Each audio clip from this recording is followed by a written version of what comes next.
Catfish জাতীয় মাছ চাষ করবেন, চাপের পোনা দিয়ে চাষ করবেন নাকি নতুন পোনা দিয়ে চাষ করবেন, এটা চাষ করে লসের সম্মুখীনটা হচ্ছে। সেক্ষেত্রে হয়তো আপনার সময় লাগতে পারে বেশি 6 থেকে 7 মাস বা 7.5 মাসে আপনি। আসসালামু আলাইকুম, সকল মৎস্যচাষী ভাই বন্ধু জানাচ্ছি প্রাণঢালা শুভেচ্ছা। আশা করি আপনারা সকলেই ভালো আছেন। প্রিয় দর্শক, 2025 সালে এসে আপনি চাচ্ছেন যে ক্যাটফিশ জাতীয় মাছ চাষ করবেন, মানে শিং, বাবদা, গুলশা, ট্যাংরা, এই মাছগুলো চাষ করতে চাচ্ছেন। তো এই ক্ষেত্রে আপনি চাপের পোনা দিয়ে চাষ করবেন নাকি নতুন পোনা দিয়ে চাষ করবেন, এটা নিয়ে আপনি একটু চিন্তিত রয়েছেন। সেক্ষেত্রে আপনার সিদ্ধান্ত নিতে পারতেছেন না আসলে কোন পোনা দিয়ে চাষ করলে আপনার জন্য ভালো হবে। তারপরে আমরা কিন্তু এই ভিডিওতে আলোচনা করবো যে কোন পোনা নিয়ে আপনি মাছটা চাষ করলে আপনার জন্য সুবিধা হবে এবং আপনি লাভবান হবেন। তাই আশা করি আপনারা অবশ্যই সম্পূর্ণ ভিডিওটি দেখবেন, যারা বিশেষ করে ক্যাটফিশ জাতীয় মাছ চাষ করতে যাচ্ছেন।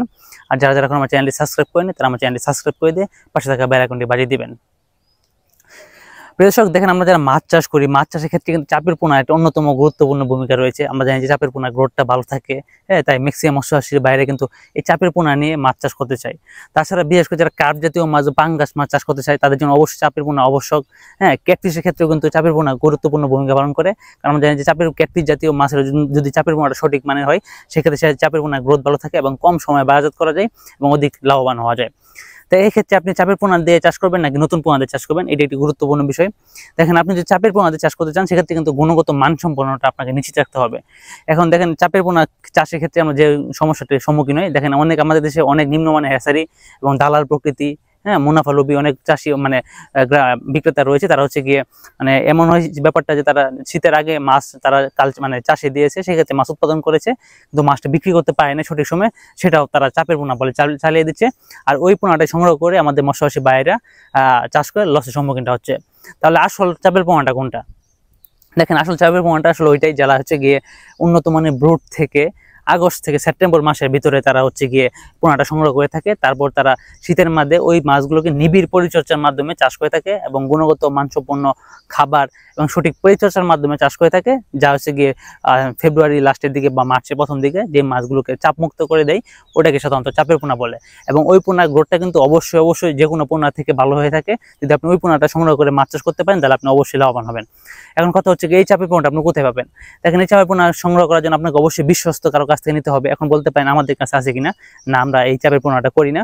সেক্ষেত্রে সবচেয়ে বেশি ভালো হয় যেটি, যে আপনি আগের বছরের মাছটা সংগ্রহ করে তারপর আপনি নিজে চাপে রেখে তারপর পরের বছর আপনি কালচার দিন, এটা আপনার জন্য সবচেয়ে ভালো। কারণ আপনি যার কাছে পোনা নেন সে কিন্তু সবাই বলে চাপের পোনা। বাংলাদেশে কিন্তু দুইটা জিনিস খুব প্রচলিত রয়েছে মাছ চাষের জগতে, চাপের পোনা আর মাথার পোনা। এই দুইটা কথা খুবই চলে। যারই ফোন দেবেন, চাপের পোনা আছে, মাথার পোনা আছে, আমি আপনার মাথার পোনা দেব। আরে ভাই, মাথার পোনা তো লাগে 10,000 বা 15,000 হয়, সেক্ষেত্রে আপনাকে এত লাখ লাখ মাছের যে মাথার পোনা কই থেকে আসে? এগুলো আসলে বন্ডামি। এগুলো মাথার পোনা বা চাপের পোনা বললে আসলে আপনাদের প্রতারিত করে থাকে। তাই আপনাকে অবশ্যই সাবধান অবলম্বন করতে হবে মাছ চাষের ক্ষেত্রে। তাই যদি আপনি ওই আগস্ট মাসে ওই যে চাপের পোনাটা রয়েছে ওইটা যদি আপনি বিশ্বস্ত কারো কাছ থেকে সংগ্রহ করতে পারেন বা আপনি নিজে উৎপাদন করে চাষি দিতে পারেন, সেটা সবচেয়ে ভালো হয়। তাছাড়া আমরা বলবো যে আপনি অবশ্যই চাপের পোনাটা সংগ্রহ করে চাষি দিবেন না, তাহলে আপনার আমসালা সবই যাবে। কারণ দালালরা কিন্তু ওই যে নর্মাল যে পোনা বিক্রি করতে পারে না, ওগুলো কিন্তু চাপের পোনা বলে চালিয়ে দেয়, যার ফলে ওই পোনাটা সংগ্রহ করলে আপনি লসের সম্মুখীন হবেন। এখন আসি নতুন পোনা। নতুন পোনা চাষ আপনি যদি চাপের পোনা সংগ্রহ করতে ব্যর্থ হন বা ওইরকম বিশ্বাসযোগ্য কাহু না পান, সেক্ষেত্রে আপনি নতুন পোনা দিয়ে চাষ করতে পারেন। দেখেন, ক্যাটফিশ জাতীয় মাছ কিন্তু নতুন পোনা সংগ্রহ করে চাষের মাধ্যমে খুব ভালো একটা রেজাল্ট করা যায়।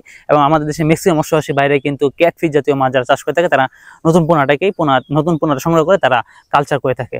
সেক্ষেত্রে হয়তো আপনার সময় লাগতে পারে বেশি 6 থেকে 7 মাস বা 7.5 মাসে আপনি যে কোনো ক্যাটফিশ জাতীয় মাছের পোনা বাজারে বিক্রি করার মতো উপযোগী হয়ে যায়। তাই আমি বলবো, আপনি যদি ওই পোনাটা সংগ্রহ করতে ব্যর্থ হন চাপের পোনাটা, তাহলে আপনি অবশ্যই নতুন পোনা সংগ্রহ করে আপনি চাষি দেন, আপনি আশা করি এটা ভালো ফলাফল হবেন। এখন কথা হচ্ছে নতুন পোনা আপনি কোথায় পাবেন? দেখেন, নতুন পোনা সংগ্রহের জন্য আপনারা আমার সাথে যোগাযোগ করতে পারেন। আমরা কিন্তু মিঠা পানিতে চাষযোগ্য যে কোনো মাছের পোনা এবং রেণু উৎপাদন করে থাকি। আপনারা আমাদের কাছে ক্যাটফিশ জাতীয় মাছের যে কোনো পোনা এবং রেণু পেয়ে যাবেন খুবই সুলভ মূল্যে। এবং দালাল এবং প্রতারক শ্রেণীর কাছ থেকে অবশ্যই বিরত থাকবেন। আমরা আমাদের উন্নত মানের ব্রুড থেকে উন্নত মানের হরমোন প্রয়োগের মাধ্যমে আমরা বাচ্চা উৎপাদন করে থাকি। সেই বাচ্চা আমরা আপনাদের কাছে বিক্রি করে থাকি, যার ফলে আমাদের মৎস্যচাষী ভাইরা সহজে লাভবান হয়। শুধু আমরা মাছ বিক্রি করি না, প্রিয় দর্শক, আমরা কিন্তু বিক্রিগত সেবাটা নিশ্চিত করে থাকি। আপনি মাছ চাষের সময় আপনি কিভাবে কি চাষ করবেন, কখন কোন খাবার দিবেন, কি সাইজের খাবার দিবেন, এটা কিন্তু আমরা আমাদের গাইডলাইন বইয়ের মাধ্যমে অবহিত করে থাকি। তাই প্রিয় দর্শক, এত সুবিধা পেতে আপনারা দেরি না করে এখন আমাদের স্ক্রিনে থাকা নাম্বারে ফোন দিয়ে আপনি মাছ চাষ করে আমাদের কাছ থেকে মাছ সংগ্রহ করে মাছ চাষ করেন। দর্শক, আজকে ভিডিওতে দীর্ঘায়িত করতে চাচ্ছি না। আমাদের পরবর্তী ভিডিও আসা পর্যন্ত সকলের সুস্বাস্থ্য এবং সুদীর্ঘ কামনা করে এখানে বিদায় নিচ্ছি। আসসালামু আলাইকুম।